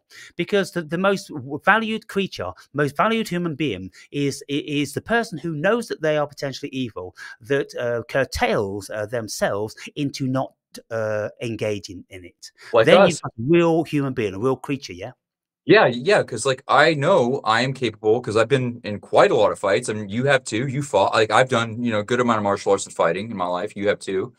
Uh, I've seen one escalated to a point where someone could have almost got killed, for Christ's sakes. And but yeah, knowing you can, and I know my daughters are capable of horrendous feats of evil if they choose to, right? Malice and cruelty and torture, it's all in them too. And yeah, that is where the virtue is found. Jung was very much right in that, and that's why the abyss is so valuable. You look into the most filthy, nasty recesses of your disgusting lower consciousness, and then you renounce it. But unless you have the capacity to glance upon it, if you're so wrapped in that blanket of positivity bias, and because if malevolence is out there, oh God, it could be in me and I could do bad stuff too. The dumbing down is needed, right? Yeah, Well, that's why John Wayne Gacy and Ted Bundy were really nice. That's why nice people are dangerous. Nice yeah, ain't good enough, fucker. yeah. Yeah, and so I mean, Jordan Peterson's always speaking about you've got to be a monster. You have to be a monster. You have to know you're a monster, and then manifest an angel from within the monster. Oh, If you can always keep the monster subdued, and you present an angel to the world, then that is something which is considered to be, I have you suppose, experienced this? some sort of So perfection. I've been kind of considered a weirdo since I was a child because this is stuff I've literally been reading about since I was a child. And while I played varsity sports, I played hand egg because you guys are right about that one. It's football. I Yeah, mean, we have hand egg, rugby, but I was, isn't it? Rugby. If well, I you're going mean, to hold the ball, what it's we call rugby. soccer is football, literally football. I don't know why we changed it to soccer. It's bizarre. Right, right. So isn't But handball something in your hand, the ball in your hand? We'd hand call egg, that yeah, rugby. it's an egg shape, and we Yeah, throw it. rugby. Rugby. Yeah. Oh yeah, you guys got rugby. We have American football, but so all this stuff, well, I always found just so interesting because I never get bored, I never feel lonely, and I always find things are interesting. And you're very Mhm. much the same way. And It's so funny how this is where going back to, I start to feel that resentment and anger towards the human being because I do you get this where you've been talking about this, you were kind of shunned as a weirdo. I have been my whole life. And now the same people that called you weird is because this shit's coming now out of the mouths of famous people on a screen. They're Yes. asking me, "Oh, did you know about the Gnostics?" Well, yeah, and you kind of called me a fucking weirdo and and wanted to talk about the weather when I talked to you about that 10 years ago. Like, why are you asking? Yeah. And it's like, oh my God, you guys really are autonomous. You are the NPC. That's why I couldn't look. 2015 and that meme war, the NPC thing. Oh man, that's horrible. With what I've been doing for all these years, it really is a shocking indictment on the human being that very, very few people have ever been willing to engage in this day and age when, everything is known about everybody.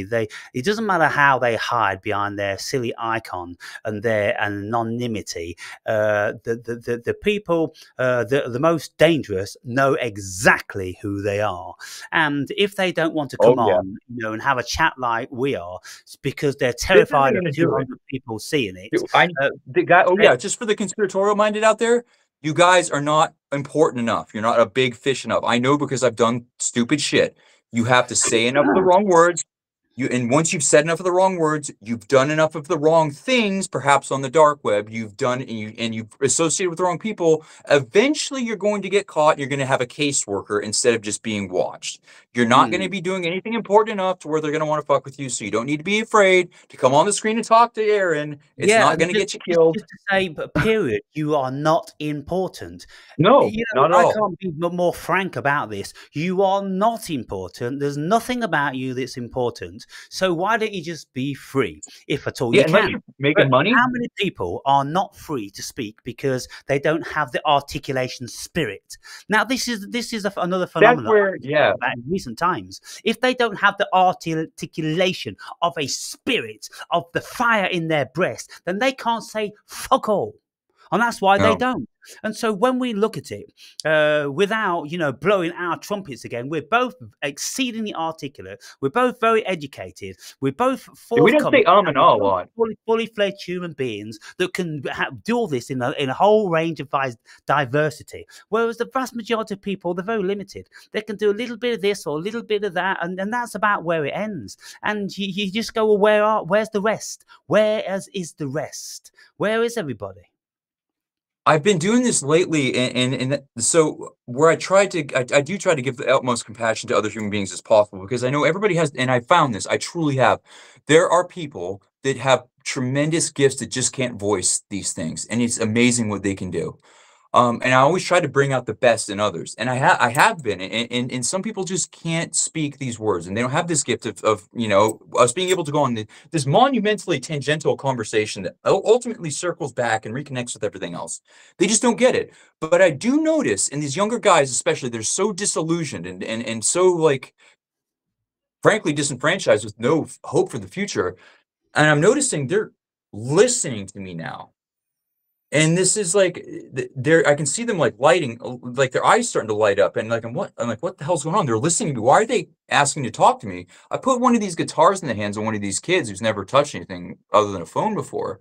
And instantaneously when he heard the noise come out of the amp, I saw a smile on that kid's face I've never seen him make before. And I've known him Mm. since he was a kid. I babysat him. I was like, whoa, there it is. Holy Yeah, shit. there's the It's like, spirit. That's there's it. that spirit. So I've been The prodding that spark of little life. bastard. Yeah, and it's like they are in there. They are in there. A lot of them are. It's just each one has this little. You got to find this little crack, and you got to have the Yeah. patience. But it's How do you so get the fuck rewarding when out? it wakes up, How do you get the and fuck it's like out? holy shit, he's a human. There's a human in there. Awesome. And then I like fucking hammered it into him, and now he's doing it, and it's like he's alive. He was a bit Yeah, more alive instead of being dull and dead. Because I know what yeah, being dull and dead is like, and it sucks. But there are some people who are willfully anti-intellectual types that try to sabotage those of us who are this way instead of fitting into the hole like everybody is. Everybody has their gift and they resent. That's the thing. That's the goddamn thing that Nietzsche talked about. The resentment and its corrosive bitterness that will destroy everything about you and everything around you. And those are the people we got to watch. And what do we do with them? How do we corral them? We can't how do we filter for a psychopathic individual other than I'm quite acute at it because my mother was one. I can sense them. I'm a supervisor at my job, so I can make their life miserable and get them out. But what else can we do? Kill Yeah, them? I mean, Really? The AI job. I was listening to something last night, and this person was I was listening to some yeah, it was Madame Blavatsky, Oh yeah. and she was seriously attacked, of course, like she's gonna be being a medium, and so people fabricated things and cast aspersions and spread counteracted Of course. negative energy. It's the proverbial bucket of crabs over again Oh. with the human being. And I've The watched that. vast majority of people want to bring everyone down to their level, And which when is I look why. at a man who is better than me at something, I've never felt envy in my life. I feel like I need to be better and I need to step my shit up. Yeah, Like but you envy is see, for these ugh, idiots, they, gross. they will worship them all day long. They will spend all their money and they will buy their records and they will go and sit before them, stand before them at concerts. They will do all that until this person may utter that I'm a good songwriter or I'm a great singer. Then all of a Oh sudden they yeah. don't like that. They don't like you telling them, or if they ever said that I'm better than you at singing or I'm very successful, obviously because I'm better than you, then False that's the last humility. thing they ever, and then they'd never come to one of your concerts again. They'd never support you in any shape or form because the last thing they want to hear is you are better than them. You are Oh, different that's to them. what Liam But they Gallagher. want you to be the same as them. Mediocre in 90% of their. Man, the English are so. I love you guys so much. I've always loved English culture. Like I feel like that's where I belong. And ever since the first time I went from Wales and I drove into Somerset County, I went down on my knees and kissed that holy ground of Albion. I swear to God. But Liam Gallagher, we rock and roll needs more assholes because it's dying because it's every nerd in there it's I love metal, like I like as you said, garbage cans slapping together sound, but it all sounds the same now because it's nerds making music, guitar music for other nerds. And when Liam Gallagher talks shit and he was like, there's no room for baldness in rock and roll and like all these other like really clever witty things, and like we don't have that anymore. And the English are so damned good at it, but yeah, the moment you talk shit or just say you're better, then everyone recoils in horror. Like, well, why are you watching that person if they're not better than you at that? For Yeah, one, yeah, like, exactly. Why can't what you do you accept want? it? What level of non-acceptance is it? Now, you see, I think the British are better at that because what I know about my viewers, they are at least 70% British, and then Really? there is only literally like 10% American and Canadian.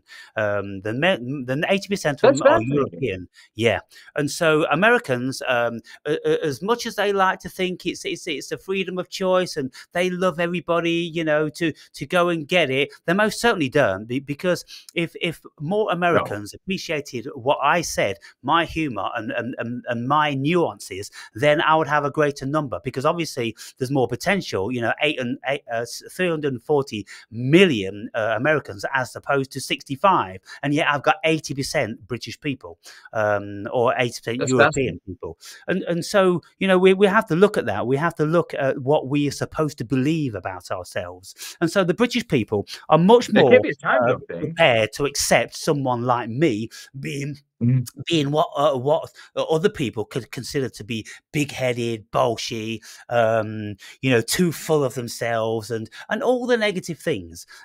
Because at the end of the day, it's always been people, who are very vocal that do things in this world and make a difference. And it's because of my nature, then I'm making a difference. And it's because of my nature, then fuckers are watching me.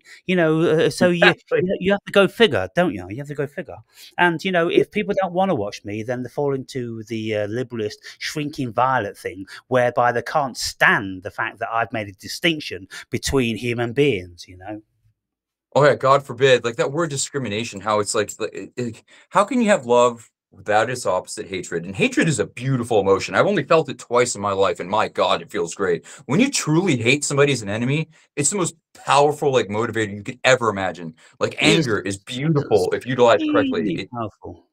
And then but you just you don't do it in excess. But yeah, Americans, Man, in the past 10 years, especially since my generation started to leave the universities around 2012, I've been keenly aware of this because I became pretty like along these lines like when I was pretty young, and I've watched it. I've been kind of a canary in a coal mine to all my friends that I've kept touch with. And yeah, that's when it really started to accelerate, and then we had this insane censorship type deal, and the woke thing and the cancellation, just saying, but we can say gay and retard now. I know that sounds nuts to people out there, but guys, you realize how momentous this is. I now see on the channels I watch people saying gay and retarded that would have gotten them canceled 3 years ago, but we've Right, got that ground back. Okay. right. And it's like that is such a small thing, seemingly. It's so absurd. But no, it's not. It's meaningful. Everything is. Yeah, because at the end of the day, what you know, the intellectual facet of the world is starting to realize now is that all of this suppression, which is only pandering to the weak, is only going Yeah. to bring the whole world down to the bottom rung on the And then ladder. no sense of humor. Who wants to live in a Yeah, world with no no sense of sense of humor? humor, and we can't distinguish between a massively obese person and a very super healthy person. Oh So yeah. The way if, you if talk we about can't tall people. if we can't say look at that superhuman being because they've worked really really hard and they've got a design within their hearts to achieve something, if we can't make that distinction, if we can't label them with that whilst they're sitting next to a fat bloke who is a worthless piece of shit, then where is our rational thinking going if we can't at liberty make all these distinctions which our minds naturally make? And The so, you know, it resentment-filled has human to come back. being. Yeah. It has to turn back The around. Yeah, the resentment-filled human being that cannot stand the fact that they don't know their place, whereas I feel I do know my place. I know if there's a proper natural hierarchical strata of civilization, like in the truly traditional sense, I'm not presumptuous enough to think I'd be anywhere near the top. There are people that are so much better than me, I can't even comprehend it. And I don't know why I'm comfortable with this, yet I'm called arrogant, and you are called arrogant because I'm sure you don't have any presumptions. You know who you are. You've Yeah, been and you around know, long like enough. you say, look, I'm a very mediocre singer and guitar player. There's people that are absolutely brilliant, and so I don't think I'm better than everyone else. I just think that I have a quality over and above most people, which is apparent because if it wasn't the It's case, obvious. then people would be drowned in me in mediocrity, and you know, I would realize that well, I'm obviously no different to everybody else, but because I've been doing this for 12 fucking years, and there's barely a single person that can hold a conversation like you and I, then we have to realize that we have a very pronounced skill, you know, of drawing Yeah, and upon all this stuff. it's the one thing I have found when that annoying proclivity towards people now because someone famous is saying shit, now they're talking to me about it, like, because they remember me having talked about it. I do notice the more opening of people's minds to this stuff and listening. And I don't know if you've noticed this, like more people are more receptive to what you're talking about in person, perhaps, maybe not online. And maybe we are at a precipice where this could be a crucial window where people like us are needed to absolutely put a positive Well, you know vibe out what there, I've so to done, speak. Julian. In this last video, I've asked people categorically at the end of the video, so that probably rules out 90% of viewers who just don't have the constitution to stay till the end of a fucking video. But I've asked them if you want something different from me, if you want me to continue, if you want me to fuck off, whatever you want, it's time now to pass your fucking opinion. Because at the end of the day, you know, if I don't get anything back, then I'm just like, I've got better things to do. I really have. No, yeah, I've got much better people things wasting to your do. fucking time, man. That is something that is an overarching theme of my life right now. Is people wasting my goddamn time, and I'm ruthlessly discarding them because they do have no respect. Yeah, Now, if the with you, world is a lost fucking cause, then, Mhm. you know, the indication will be if I can't get more than at least 50 comments of some meaning. If that doesn't happen, I'm fucking out of here. You I know, like cooking bloke. I like arrogant, angry bloke. I like I'm blasted on DNT on the oceanfront bloke, and the bloke that had carrot and castaway carrot Castaway Carrot, Beard and Castaway and Carrot. beard. Yeah, Well, I you like all see, those I've done a facets. whole myriad of things over, you know, And the years. that's why I watch your channel. It's the totality of the human experience and all of its extremities and mundane facets and all of the beauty of all that is, and you express all that all of the time. and you're not fake. Yeah. And And what I you're say to strong, and people, you're confident, and you're not afraid in all the ways yeah. that they are. Yeah, not afraid. And I say to people that when they say, I know as much as you, and I'm like, for fuck's sake, really? Well, you must be as confident as me then, if you know as much as me, because knowledge breeds confidence. And so where's your confidence? You don't I've have your had own that in my photo, head. you don't have your That own name, you confidence don't breeds talk. yeah, confidence breeds confidence is something I had in my head since I was a kid. I don't know who wrote that down, because as we know, there are no original thoughts. But that this the weird synchronicities of language, especially the recent like months of my rather intense upheaval and my very extreme experience and giving rise to me being a lot more aware and awake again. Uh, I'm noticing this so much more often that I could not help but be completely compelled to immediately message you on that last video. It was just too much. It was overwhelming. And the fact that you too are feeling it, as well as this small, carefully chosen group of people that I met because I worked on the Marine Highway. I've lived in almost all the states. I'll tell you about it one day. I'll write something, maybe. And you've had so many crazy experiences that I can relate to, and all these crazy fuckers you met, the stories you had.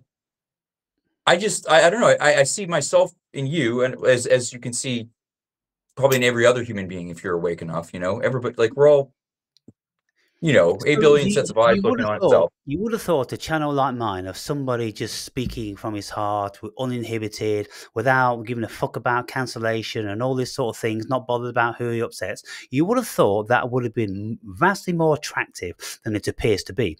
But when you've got like one subscriber a day to the channel, when there are like 30,000 views a month, that's what my analytics tell me. They tell me that I've had 30,000 views a month. Yeah. I've only increased the channel subscription by 30 or maybe You've 50. got you've got So the AI filtering your ass. It notices you're saying too many wrong words at the time, so it's going to keep it's I like think, the there's leverage. something. Yeah, I think also if you swear in a video, I think then they suppress that.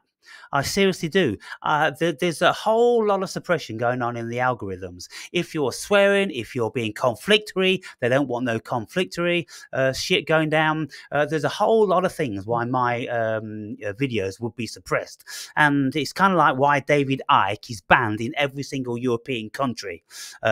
He just cannot have any venues anywhere. And so it's because he's I think the saying subject something matter too. is too close to the bone. Yeah, so I think you got immediately marked, with the scarlet letter of talking about the disease that shall not be named, and Yeah, the once that I'm happened, the then only pureblood in my medical facility that I manage, by the way. I used the Rig Veda and the ancient like text to get myself out of the whole thing. But and I think you've covered too many important things. You say things that are important that if people were to wake up to, it would cause a disruption in the system. And yeah. so your entire Psychedelics. I'm being. a marked man for my psychedelics. I'm a marked man for my COVID. I'm a marked man for Yep. my realization of political machinations, and a whole bunch of shit. And yeah, and that's the dark side of that AI, and it's the algorithmic ad driven internet that we all saw coming in. Did you ever see the movie Neverending Story? Yeah, That movie scarred me as a child. The Nothing, because even back then, I remember thinking of Oblivion, and other people's like, "Oh, it's just a big cloud killing everything," and I saw that rock biter and that kid, and I was like, that cloud of nothingness, and it was the most frightening thing I'd ever seen in my life, and that's happening to the internet, as you know, the disappearing internet. yeah, yeah. Right? And it's kind of like, well, where are we going on this? Because look, on the one hand, if we have complete and utter freedom of speech of people that don't know what the fuck's going on, then we have just got a cacophony, and all we're ever going to get is just a myriad of conspiracies flying around, and nobody ever believing anything, Red nobody following herring, any wasting structure, your life everybody on. discounting, everybody denying. Honestly, Julian, that isn't the way forward. So we No, it's do not. certainly have to curb that. Now, what I think, would be a prerequisite to some advancement is that, and this, of course, couldn't happen in a dictatorial state, but if people could have a vetting of some sort of a qualification of their level of intellect, then they could be given a pass whereby they can actually comment on politics and Whoa. Wouldn't that on be ways. something? Sorry. Wouldn't that be something else to behold? That would be people Because at this like moment in realizing time, you've got 99% shitheads voting for people that they haven't got a that's fucking why I clue don't vote. how anything works. You know, and I've never so voted in my life. no, no, nor me. And Hey. Oh, awesome. See another commonality. Fuck. yeah, so I mean, what can we say about what are the answers? So I think, look, what we need to have done, of course, we need to do we need to have a complete inversion of what's been happening. We need to educate people vastly better. America must be about 30 below the most educated country on the planet, because last time I looked, several years ago, there were at 27 with all the polls. American education is vastly down. So the powers that be have done a number on America. That's why It the depends. America's in such a state. You can see a drastic difference. So because we are such, there's no like real American identity because there's so many of us. Like I have no like, what does an Alaskan here have in common with a Cuban American in South Florida, for Yeah, example? and the thing is, you're so multi-diverse now that the It's too backbone big. of any culture has been broken. Yeah, there. So in the death of God and us, we are, and whether we want to believe it or not, every single American, no matter your skin color, your religion, it does not matter. You are born into and conditioned by a pernicious form of Protestant Christianity of the worst variety, the Calvinist, that happens to embrace the Protestant work ethic the most. And so the more you work, the more God loves you because he bestows you with all this materialism. But what happens when God leaves and that hunger remains? Well, you're welcome, everybody. Welcome to hell. No, no, look at America. Isn't it great? No, not so Yeah, much. and so on the one hand, then the powers that be are trying to standardize the whole world, standardize human consciousness, standardize human actions, on all this. Well, of course, that is destined to fail. It's destined to implode because we need these free radicals. We need these We free need the thinkers. dynamism, right? We need dynamism. Yeah, we need all this diversity thought Apologies that's about it. My going to be contact lens being creating an asshole. inventions and all that sort of thing. And so, by what they're doing, if they think they have got everything that they need and they only need now to farmers as useful idiots, well,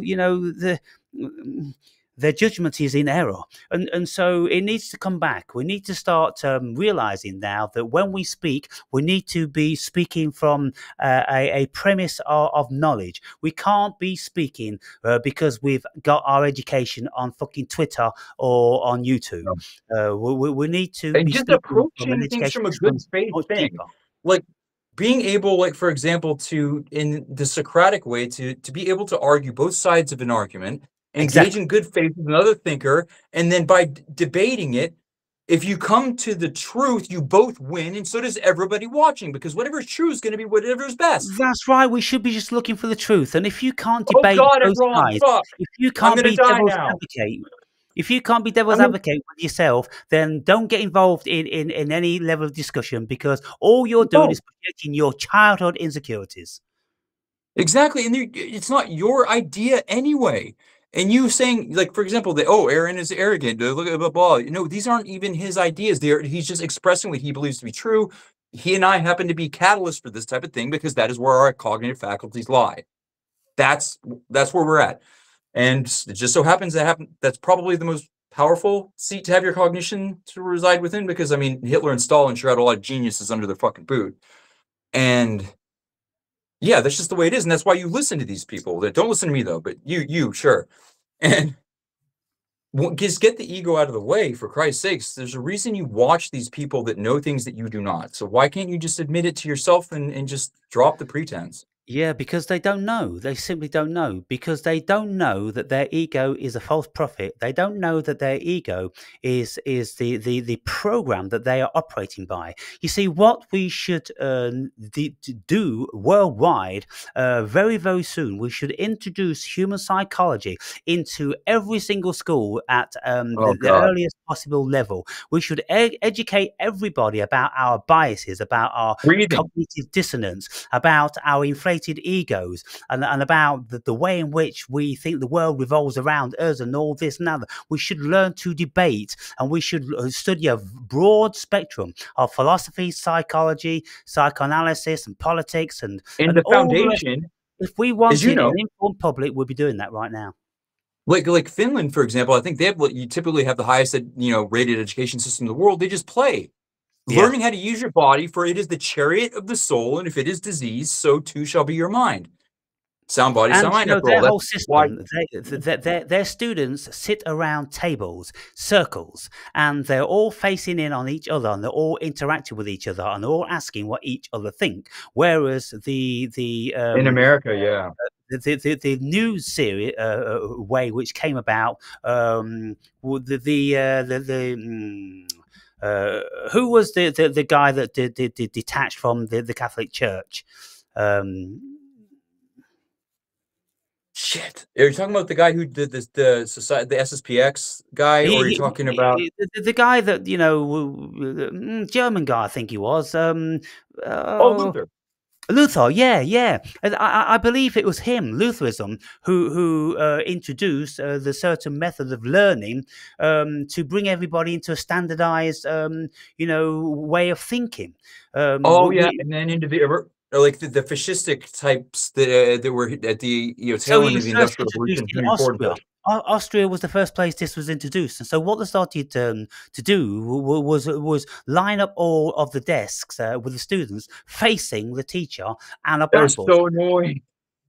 Sorry, because I had to just have a girl poke me in the back of the neck with a pencil, because girls get crushed on boys before we care. Look, nobody could interact with each other. Nobody could look at you and say, "I don't think that's true," or "I don't believe that." What do you think? I was the only you're supposed to shut the fuck up and just copy stuff down. But I was the only one that would ask questions. That's another thing. You ever notice this? Everybody else is too chicken shit to appear ignorant. I never was. I would just say, "What's that word mean?"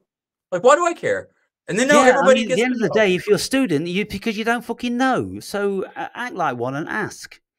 I guess I just don't understand that impulse. I've never felt that way, like that egoically. Like, I don't care if I appear ignorant. I love being around people that make me feel stupid.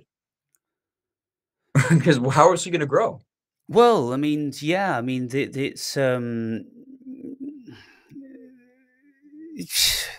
just to be open, just to realize that we can learn from other people. But there's some people that say like, "Oh, we can learn something from everybody." Well, it's exceedingly limited. In the 5 or 6 years that I've lived in this building, I can honestly tell you now that I haven't learned a single fucking thing from the old sticks that live in this building. Nothing other than how stupid they really are. I mean, you got the time, like, as a clinician, to prod them for a long time. Sure, you could. And it's kind of hard to get to the goal there. Yeah, I agree. I try to have conversations. Talk about that guy. I just make a little bit of inquiry here and there to see if there is any light within, and there's nothing. There is no fucking light there at all. The emotion-driven beast you get. They're just really quick. And so, I'll do that. I'll wear offensive symbolism. Like, this shirt would get me thrown in jail in Germany, for example, because it has a certain runic order on it. But I wear offensive stuff typically as a litmus test to if somebody reacts immediately emotionally, I know they're going to be a boring, annoying, emotion-driven animal. But if someone actually has an inquiry and genuinely ask, I'd be like, okay, they're cool. No, I'm not trying to be a dick. The inquiry, that's what it's all about. So okay, we're up to 1 minute 40 minutes, so 1 hour 40 minutes. I'm going to head out to the gym soon. So what are you saying? I said, time flies, man. Yeah. How shall we finish this off? What shall we label this video? What do you think the main essence of it has been about?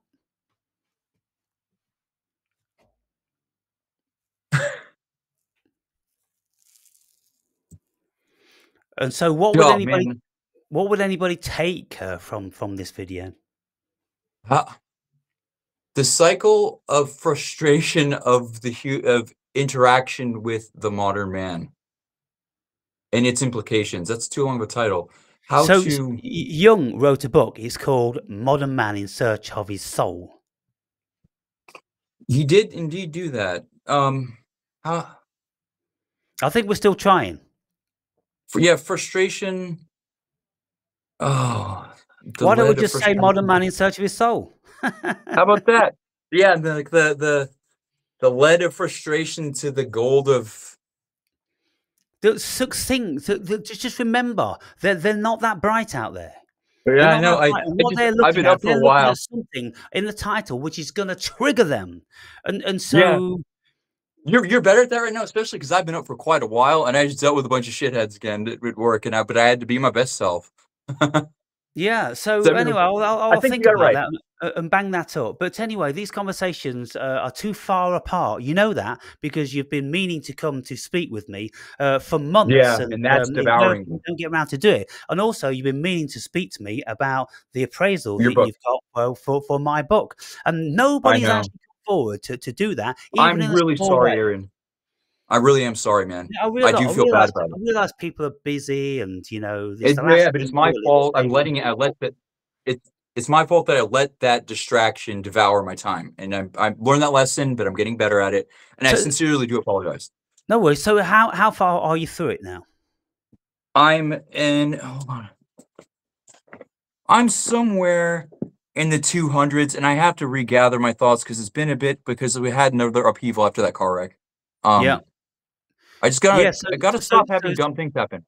So you're probably about chapter 9 then, or something like that. Then the Oh, book's not really being started. sexually exploited by a wood of pine trees. That got me going. I love how you're so open with this stuff.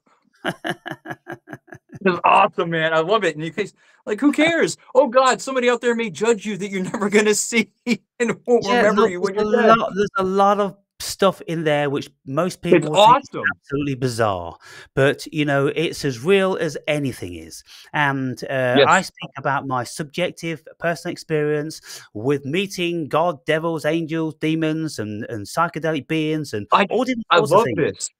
Just this And sequence, astral gremlins, all this imagery pops to mind, being fondled by an unspecified astral entity. Hell yeah. An yes, astral threesome. Fuck yeah. Y Sign yeah, me you're up. only reading a few lines, and there's just a myriad of stuff in there, and It's awesome. I'm aghast how people just haven't been motivated to want to inquire into that, to want to come on and go, "What did you mean by this?" Yeah. Okay, so I get what you read, but wow! Or tell me stories that they've had something like that. This is what makes the world go round, at the end Fist. of There we the day. go. Yeah, it is.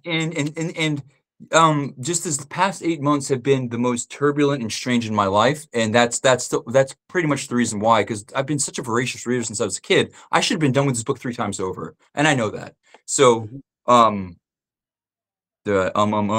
but I'll be working on it. I'm just getting tired at this point. My apologies. But yeah, I do feel bad about that. Just know I do feel bad. Well, whenever you find time, I need to edge make your the way. damn time, and I'm not. I did it. I mean, I cut free a lot of wasted time tonight. I'll tell you what, because I saw your video. I'm like, I'm doing it. Like 5 people I just cut off. Like, you guys come back to me when you do something other than take and waste my time when I could be doing Well, this. yeah, exactly, exactly. All And right then. So we'll wrap this one up here then, and then let's do it again. Within a reasonable period of time, because there's so much to talk about, and I know. probably How what could we you could. ever be bored? I don't Yeah, how understand. can you ever be bored? But Well, yeah, what we'll I'm wrap it always up, and I trying know I'm to gonna do. read. Sorry. I said I'm gonna go read now before bed. How about that? Right, yeah, good idea. So what I'm always trying to do with people that I speak to is, it's difficult to do this. It really is difficult to do that. It's so difficult to keep people on track.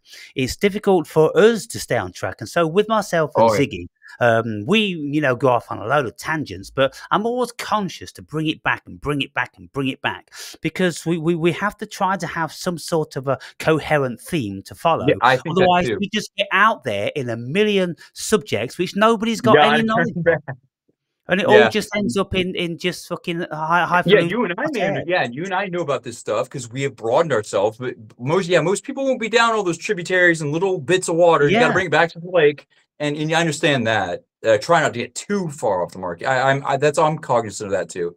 So in my last video, then I'm speaking about the great importance of faith in religion and in the secular world, because we are just as religious in the secular world as anybody is when they are, Mammon. counting beads and bowing down to some entity. We're all religious, and we all need a faith, because if we don't have a faith in love, in family, in coherence or cohesion, all these sort of things, if we think the whole world is falling down and we don't have faith in the future, we're fucked.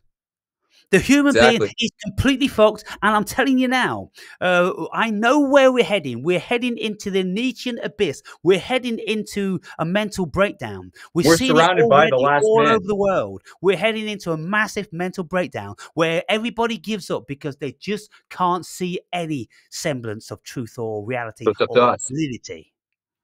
So It's up that to may us, be a man. subject that we can broach. That is up to us, and I am a religious person in that whether it's true or not, I suppose it could be like the Pascal's wager thing. I do not fear damnation. I don't have faith. I know that there are things I cannot perceive, and should anything out there hear me, it's worth the effort, if nothing else, than to connect to my most ancient ancestors and roots. And in the Vedic Orthodox, like old Vedic sense of our most primordial faith that we know of, I am religious. I do offer to my ancestors. I do, you know give respect and honor to beings out there that may be benevolent, that may grant providence to myself and to my family and to people I care about. And Yeah. I don't feel that is wasted time. I'm religious in the Spinoza variety of religion. I believe it's all God. We're all God. It's the mind of God. That's what's going on here, Yeah, because the it's actually, pantheism, and that's what I am too. yeah. Because there's Well, pantheism that it's nature not is God. pantheism. It's more like idealism. Yeah, Um, panentheism is the one where God is in everything, yet it yeah, is not of that. yeah. Yeah, But it's but sort but of but semantics. everything is in the mind of God, rather than Yes. Yeah. God being in everything. Yeah. And so again, probably just semantics, but yeah, great Yeah. chat, Julian. Really appreciate that. And now I'm all I fired up love and talking to you, get out man. in the sunshine, go up and Yeah, do and my we work get this out. we get this energy from each other. It keeps us out of the darker aspect. Even though I enjoy the abyss because I can find the light in it, got to get out sometime for a breath of fresh air, and it's always nice to talk to you and get that going. Yeah, so good to know you're around in any case. And so, I make my videos on the hope that somebody's going to be being able to cognize them and articulate them.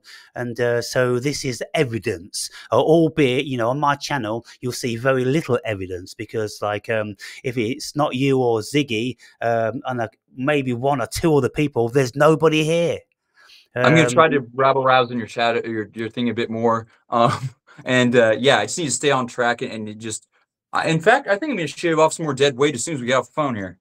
Yeah, indeed. So enjoy the rest of your night then, and get tucked in, and I'll talk to you soon. Yeah. Yeah, thank you, Aaron, and go kick ass at the gym, man. Yeah. Cheers, We bud. got Bye. this.